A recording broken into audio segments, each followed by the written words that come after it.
Bueno, ¿y por qué no tocamos el tema ya a fondo de lo que está pasando con el sindicato petrolero? Ya pasó la reforma, ya no se necesitan unos, ya no se necesitan otros, y ahora sí, a cobrarse los platos rotos.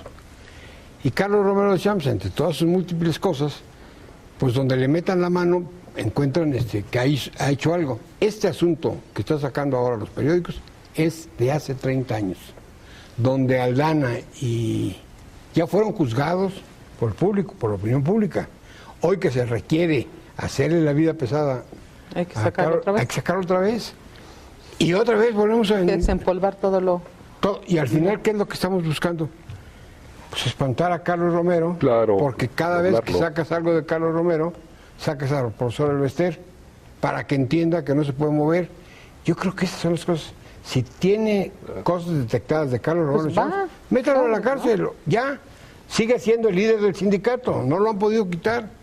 ¿Por qué razón? Porque no está sustentado por lo que han encontrado. El problema es que las experiencias recientes de los manotazos solamente como operó Salinas funcionan, encumbrando a otro líder. ¿A Romero de Champs? A Romero de Champs, bueno, pues que tomó el control. Porque si se llega a pulverizar, descabeza el sindicato, se vuelve a pulverizar, no hay una guerra sin cuartel y no va a ser problema. Entonces, si necesitan decirle, le están mandando el mensaje que se tiene que retirar. ¿Te vas o te vamos? Pero además, ¿quién va a quedar con el liderazgo nacional para tener el control en la transición que tienen que hacer hacia la reforma? Entonces, yo desconozco cómo está el asunto del sindicato, porque creo que hay disidencia adentro y una serie de cosas. Quién sabe quién pueda suceder, pero yo creo que el mensaje para Romero es claro, y para Aldana, que creo que es un poder tras el trono en este asunto. Es el que sigue. Es al que le van a dar o él puede ser el pagano del otro, pero yo sí creo que el sindicato es inevitable que debe haber por lo menos una renovación y debe haber alguien que rinda cuentas ante la ley. ¿Cómo puedes hacer una renovación del sindicato si no la has hecho previa en Pemex?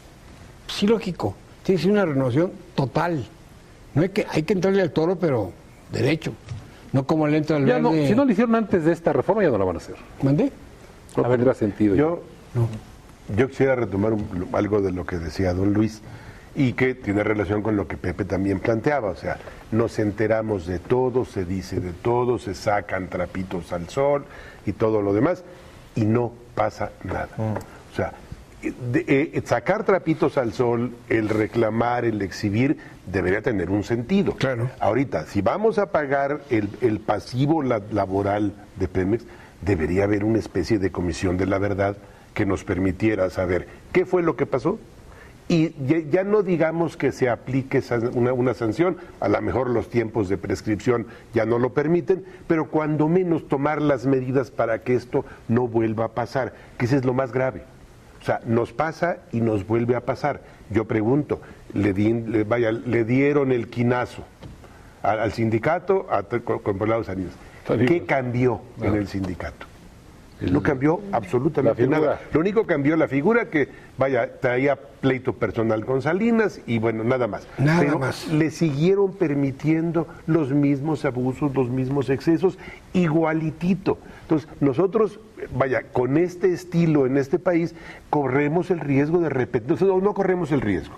Estamos condenados a repetir eternamente esta cuestión, eternamente los salvamentos de último momento, las cuestiones injustas pero necesarias y justificadas, y ahí vamos avanzando. Mientras no pongamos orden, hablábamos de los presupuestos y todo esto. Bueno, o sea, en todo esto, el dato que daba Pepe fuera del aire, de cómo se ha ido centralizando el otorgamiento de las concesiones, y de los proyectos de gobierno, es verdaderamente impresionante.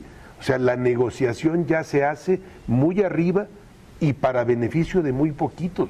Entonces, bueno, los constructores pues sí están en una condición, el constructor común está en una condición verdaderamente complicada, porque primera, en este país el 99.9% de las obras públicas llevan moche. O sea, no le demos vueltas. Todos tienen que entrarle para que se pueda hacer obra pública, a excepción hecha de un pedacito. Entonces, bueno, esa es la condición del país de la que deberíamos de partir de ese diagnóstico para empezar a tomar las medidas para, cuando menos, parar el daño. O sea, a ver, ya nos dañó el sindicato petrolero de esta manera. Bueno, ¿qué vamos a hacer para que de aquí para adelante no caigamos en eso? ¿Cómo podemos generar los mecanismos de control de veras para que esto no ocurra? ¿A quién habrá que castigar? Lo que se hace es para que sí ocurra, porque le voy a explicar. Por ejemplo, en la campaña de Vicente Fox y en la campaña de Calderón, la bandera era: vamos a acabar con el sindicato, abajo Carlos Romero y bla, bla, bla, bla, bla, bla, bla. Llegaron ellos dos a la presidencia de la República y lo que buscaban era la foto con Carlos Romero de Champs, para que vieran que tenían el poder del sindicato. Después el pretexto durante mucho tiempo fue: no le podemos hacer nada a Carlos Romero de Champs y al sindicato porque viene la reforma energética. Y la reforma energética requerimos del sindicato. Cosa que yo también pienso que sí era necesario estar bien con el sindicato para que saliera la reforma, porque ¿quién podría hablar con los empleados? Y los empleados están dentro del sindicato. Yo no veo a la disidencia que usted mencionó muy grande, ¿eh? No, tú lo mencionas, son 10, 15 gentes y se mueven de un lado para otro. Vaya, ahora, donde quiera que hay poder, hay reacción. Pero mira, eso es yo normal. Creo que en el caso del sindicato petrolero hay un gran precedente y ejemplo para quien guste creer en las lealtades, y se llama Sindicato Nacional de Trabajadores de la Educación. Juan Díaz era la mano derecha de todas las confianzas del Bester Gordillo. Yo hoy lo veo feliz.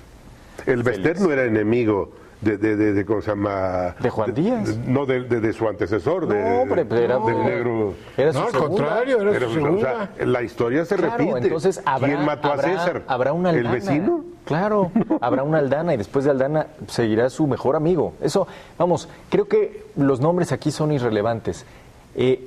Creo que lo más importante es que en el marco de una reforma energética y de un rediseño completo del modelo de energético en México, es decir, pasar a un mercado abierto de 70 años de monopolio público, que no es cosa menor, uno de los temas que se inserta, y qué bueno, es la renegociación del contrato colectivo de trabajo de los trabajadores petroleros. Que no nos gusta hablar del tema del pasivo laboral, pues yo creo que a nadie. Es como ir al doctor, que te den un mal diagnóstico, que te digan: aquí está la medicina, te va a doler, pero es lo único que se puede hacer. Siento que es un poco lo que nos está pasando. ¿Qué hacemos recuperando las propuestas del PRD, del PT y de Movimiento Ciudadano?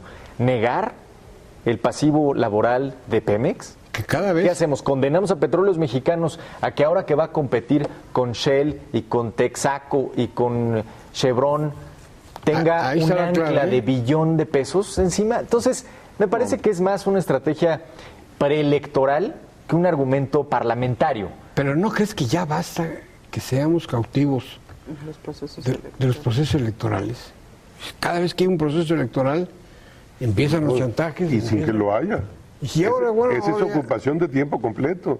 Ahora, creo que es mejor que la granada nos estalle hoy y que podamos tomar previsiones en el próximo presupuesto de egresos de la Federación, porque lo que no ha dicho la izquierda es: muy bien, vamos a concederles ese tema de vamos a hacer un análisis a fondo y no metámoslo como deuda pública y pasivo laboral de Pemex. Muy bien, el 1 de enero, más bien el 15, cuando vaya un trabajador a cobrar su pensión, que sean los diputados del PRD los que le expliquen al ex trabajador de Pemex que están analizando qué sucedió.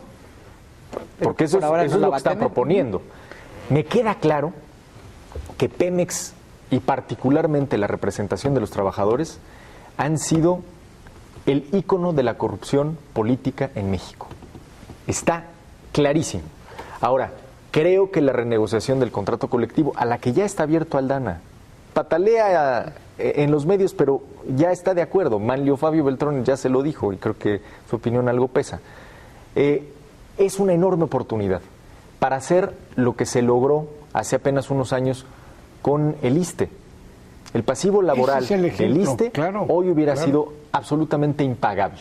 Entonces, El hecho es, de acuerdo, ya generamos un modelo pensionario fundado en los años de la administración de la abundancia, cuando creíamos que Cantarell nos iba a alcanzar por los siglos de los siglos, secula seculorum, diría mi amigo Gerardo Rodríguez. Secula seculorum. Amén. Ya no nos funcionó, ya nos dimos cuenta que eso nos llevó al cadalso. ¿Qué hacemos con los nuevos trabajadores de Pemex en este nuevo modelo de empresa productiva del Estado?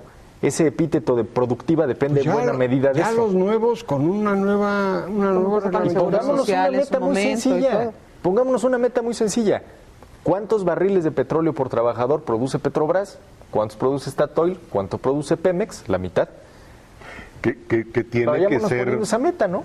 De productividad. Que tiene que ser, al dejar de ser el motor o el principal proveedor de recursos al Estado y por lo tanto, contrario a lo que muchos dicen de que recibimos de Pemex, no nos dio nada, digo, a mí me parece una verdad, o sea, recibimos hospitales, carreteras, muchísimas cosas, pero ahora ya no pasa. De lo que quieras. Ahora, yo coincido contigo, o sea, es una medida necesaria, pero también no se nos olvide que es injusta y que evidencia una serie de abusos y condiciones injustificables y que hay que buscar la manera que no se repitan, porque es muy diferente el que el acreedor nos diga, ¿sabes qué? No te puedo pagar, no tengo, a ver qué haces, a que de veras demuestre que las cosas van a mejorar.